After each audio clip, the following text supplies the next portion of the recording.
தற்போதைய அண்மை செய்தியை பார்த்துக் கொண்டிருக்கிறோம். தனது ரேஸ் காருக்கு அஜித்குமார் முத்தமிட்ட வீடியோ காட்சி வெளியாகி வருகிறது. கூடுதல் விவரங்களோடு இணைகிறார் சிறப்பு செய்தியாளர் ராஜா. விவரங்கள்.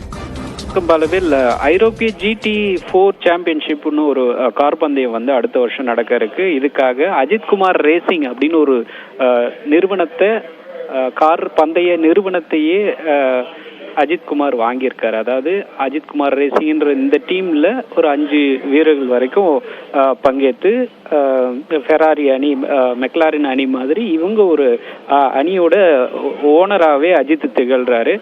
இந்த நிலையில ஸ்பெயினோட பார்சலோனா அப்படிங்கிற நகரத்துல தன்னோட புதிய காரை அஜித் நேற்று பார்வையிட்ட ஒரு காட்சியை நம்ம முதல்ல பதிவு செஞ்சிருந்தோம். இது தொடர்பான வீடியோக்கள் பரவலாக பகிரப்பட்டு வந்த நிலையில ஸ்பெயின்ல பார்சலோனால தன்னுடைய காருக்கு நடிகர் அஜித்குமார் முத்தமிடும் அந்த காட்சியானது தற்போது வெளியாகி இருக்கிறது. ரேஸ் காருக்கு அவர் முத்தமிடும் காட்சி அஜித் ரசிகர்கள் கொண்டாடி வருகின்றனர். விவரங்களுக்கு நன்றி ராஜா.